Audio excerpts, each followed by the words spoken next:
Hello friends, welcome to Academy Lens. तो अब हम लोग आज क्या देखेंगे, पावर एंड फंक्शंस को देखेंगे सुप्रीम कोर्ट को।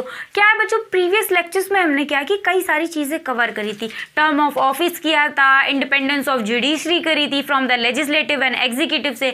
तो आज हम क्या कर रहे हैं, पावर एंड फंक्शंस का एक ओवरव्यू मैं आपको दे रही हूँ कि मतलब क्या क्या इसके अंदर हम लोग मतलब पढ़ेंगे, क्या क्या हमारे पॉइंट्स हैं, इनको हम क्या डीप में पढ़ेंगे, ठीक है, आगे आने वाले लेक्चर्स में। तो आज क्या है कि हम लोग ये देखेंगे कि बेसिकली ये चीज़ें क्या है, क्या क्या पावर्स होती हैं और क्या क्या फंक्शंस, उसमें हमें क्या क्या पढ़ना है, ये चीज़ें देखेंगे।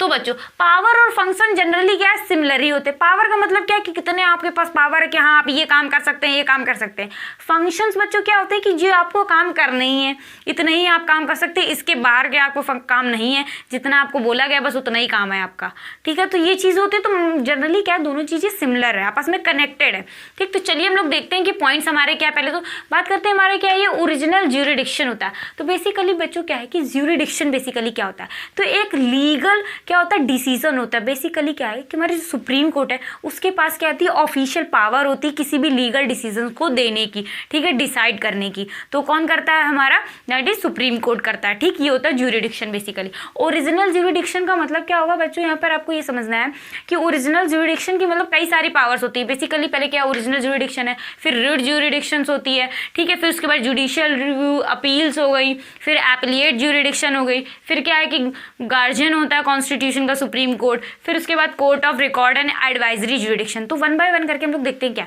तो बेसिकली ओरिजिनल ज्यूरिडिक्शन का मतलब ही यही होता है बच्चों कि कोई भी जैसे इंपॉर्टेंट केस आ गया सपोज, अब उसको क्या है कि हाई कोर्ट में ले जाएंगे, है ना, स्टेट के पहले लोअर कोर्ट में ले गए, फिर हाई कोर्ट में ले जाएंगे, फिर वो कहाँ पेंडिंग पड़ा रहा है, फिर उसके बाद सुप्रीम कोर्ट जाएंगे और अर्जेंट नीड है कि नहीं इस पर अभी अभी डिसीजन चाहिए।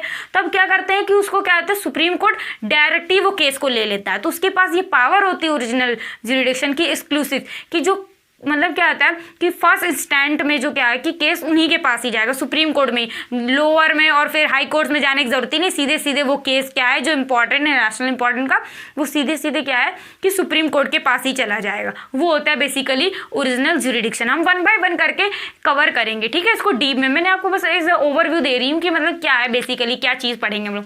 फिर बात करते हैं रिट ज्यूरिडिक्शन की।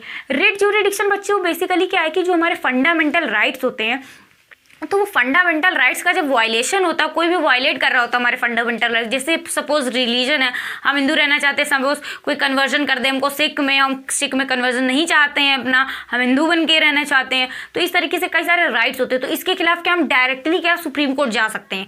फिर सुप्रीम कोर्ट क्या है कि रिट इशू करेगा उस पर्सन के अगेंस्ट, ठीक है। तो ये सारी चीज़ें भी कौन कौन सी रिट्स होती है, जैसे मैंडेमस होती है, हैबीस कॉर्पस होती है, सर्टियोरेरी, है ना, प्रोविशन को वारंट होती है, ये सारी रिट्स होती है हमारी, किस किस सेक्टर में कब कब इशू कर सकता है, ये सारी चीज़ें हम डिटेल में पढ़ेंगे। लेकिन अभी जो आपको समझ में आएगा कि कब इशू करी जाती है रिट ज्यूरिडिक्शन, मतलब क्या है, सुप्रीम कोर्ट की बेसिकली पावर क्या है कि जब किसी भी पर्सन का फंडामेंटल राइट्स को मतलब क्या है कि इन्फोर्स कराना हो किसी भी पर्सन के थ्रू, मतलब क्या है कि अगर उनका मतलब छीने जा रहे हैं उससे, तो सुप्रीम कोर्ट उनको ऑर्डर देगा कि नहीं इसके आप राइट्स नहीं छीन सकते हैं, ठीक है ना। तो इस तरीके से चीज़ समझ में आ गई। अब क्या है, अपील होती है। सपोज लोअर को मतलब लोअर जो कोर्ट्स वगैरह होती हैं, जो सबऑर्डिनेट कोर्ट्स होती हैं, या सपोज आप मान लीजिए कि हाई कोर्ट में ही है कि कोई केस गया, अब उससे पर्सन को सेटिस्फैक्शन नहीं मिला, तो क्या कर सकता है, सीधे सुप्रीम कोर्ट में अपील कर सकता है, ठीक, वहाँ पर जा सकता है कि नहीं मेरा केस आप हैंडल कर लीजिए, मुझे वहाँ से सेटिस्फैक्शन नहीं मिला है, तो मैं चाहता हूँ कि आप करें, ठीक है, आपका जो डिसीजन होगा वह फाइनल में होता है, तो इसलिए उनका ही मानेंगे हम। तो इस वजह से क्या होता है, ये अपील कर सकते हैं, ठीक है। तो ये आप बाय मतलब कहते हैं एक हायरार्की जैसे अपील कर सकते हैं। जैसे लोअर कोर्ट है, फिर उसके बाद लोअर कोर्ट से आप क्या है कि फिर हाई कोर्ट जा सकते हैं, फिर सुप्रीम कोर्ट जा सकते हैं, या डायरेक्टली सुप्रीम कोर्ट भी जा सकते हैं अपील के थ्रू। तो ये चीज़ समझ में। फिर जुडिशियल रिव्यू वाला सीन आता है पॉइंट। यहाँ पर क्या है कि जो भी डिसीजंस लेते हैं, तो क्या इंटरप्रेटर एक तरीके से काम करता है हमारा सुप्रीम कोर्ट।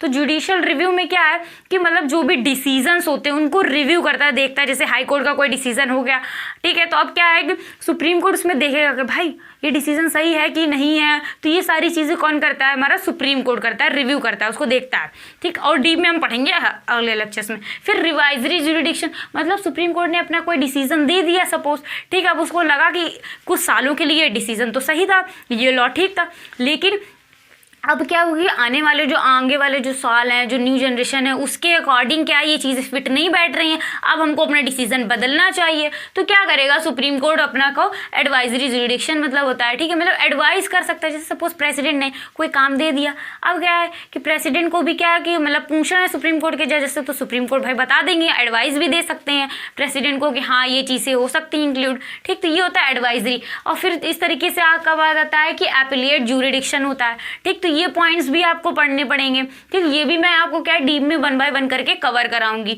ठीक है, एपिलिएट ज्यूरिडिक्शंस वगैरह। फिर उसके बाद आता है गार्जियन ऑफ कॉन्स्टिट्यूशन। आपको पता है जो भी हमारे फंडामेंटल राइट्स का होता है, तो प्रोटेक्टर होता है हमारा सुप्रीम कोर्ट, ठीक है। उसी तरीके से क्या सुप्रीम कोर्ट को हम गार्जियन ऑफ कॉन्स्टिट्यूशन भी कहते हैं। कोई भी कॉन्स्टिट्यूशन को वायलेट करेगा तो सुप्रीम कोर्ट क्या है कि उसको पनिश करता है, चाहे वो लेजिस्लेटिव हो, चाहे वो एग्जीक्यूटिव हो, चाहे कोई पर्सन हो, चाहे कोई भी फॉर्म हो, कोई भी हो, ठीक है, या कोई भी कम्युनिटी हो। फिर उसी तरीके से आता है court of record. Court of record basically बच्चों क्या है कि एक तरह का कोर्ट होता है जिसमें क्या होता है, जिसका जो जजमेंट होता है उसको रिकॉर्ड करके रखते हैं एविडेंसेस को फॉर द टेस्टिमनी के लिए। तो इस तरीके से ये चीज़ें हो गई। फिर उसके बाद आता है एडवाइजरी जुरिडिक्शन, मतलब एडवाइस वगैरह दे सकते हैं। तो ये सारी चीज़ें हम लोगों ने देखी कि मतलब क्या क्या हम लोगों को पढ़नी है। अब क्या है, मैं आपको डिटेल में पढ़ाऊंगी कि पर्टिकुलर ये एपिलेट जुरिडिक्शन क्या होती है, गार्जियन ऑफ कॉन्स्टिट्यूशन के रिगार्डिंग क्या क्या पॉइंट्स आएंगे। तो ये सारी चीज़ें हम 1 बाय 1 करके आने वाले लेक्चर्स में कवर करेंगे, ठीक है बच्चों। तो ये चीज़ें अगर आप लोगों को समझ में अच्छा लगा हो वीडियो तो प्लीज़ शेयर करें और द अकेडमी लेंस को सब्सक्राइब करें। Thank you for watching, bye bye.